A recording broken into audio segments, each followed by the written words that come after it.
La Cámara de Casación confirmó la prisión de 14 años para un ex jefe aeronáutico por torturas y por abuso sexual contra Miriam Lewin, nuestra colega y defensora del público. Es el tema para la columna de género de Leila Aidar. Leila, bienvenida, ¿cómo estás? Gracias, Dani. Como bien lo decías vos, es así, se confirmó esta condena a 10 personas más, pero en el caso particular de Miriam Lewin, porque ella había denunciado que había sido víctima de violencia sexual.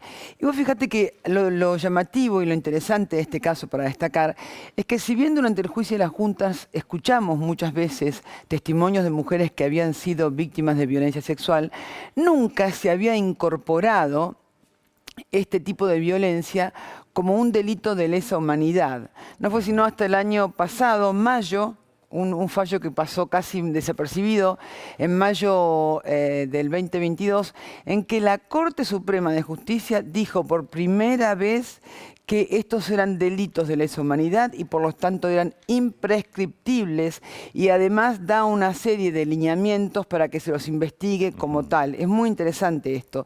¿Pero por qué digo? Porque ya había habido anteriormente fallos, pero vos sabés que la justicia y la Cámara de Casación Federal en general, cuando tenía que fallar, ¿no? O digamos sostener un fallo o darlo marcha atrás, siempre lo que decía es, bueno, no, pero el delito de abuso sexual, de violencia sexual, quedaba afuera de la sentencia. Ajá. Una cosa muy llamativa.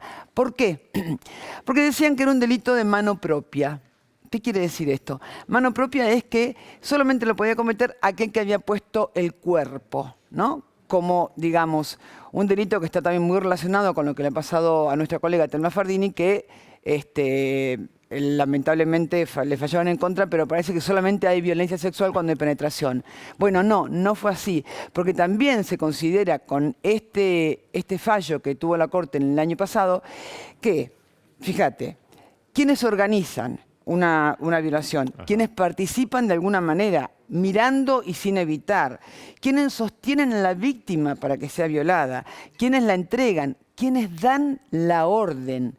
Y además, en el caso de Miriam, ella le llevó mucho tiempo darse cuenta de que había sido víctima de violencia. Ajá. Y solamente investigando, y en un libro que escribe que es muy interesante, investigando se da cuenta de que ella también, porque en el momento en que la están torturando, que la tienen desnuda, que la observan, las barbaridades que dicen sobre su cuerpo, sobre su vida sexual y todo lo demás, eso se consideró que era también violencia sexual. Claro. Por eso entendemos que es un avance muy importante, porque la verdad que en todo lo que ha sido la violencia que se ha sufrido durante la última dictadura cívico-militar, está también muy emparentado este sistema patriarcal, ¿no? Patriarcal y machista, donde a la mujer no solamente se la sometió por su condición política, por su ideología, sino que además, por el hecho de ser mujer, se la violentaba de una manera terrible.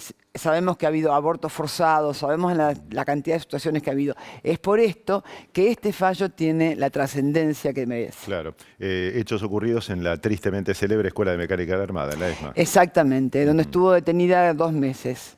Y ella reconoce a su captor, pero también después se da cuenta de cuando estaba en la mesa de torturas, terrible, cómo la degradaban, cómo la humillaban, las cosas que le decían, ¿no? Entonces dicen, no hace falta llegar al extremo de la penetración, del tocamiento. Digo, claro, simplemente porque la violencia sexual es también cuando atenta contra la integridad, contra tu identidad, ¿no? Bueno, por fin la justicia empieza a tener un poquito de perspectiva de género. Y esto implica que aquellos que han sido genocidas también van a ser enjuiciados como violadores y como violentos sexuales. Muchísimas gracias, Leila. A vos.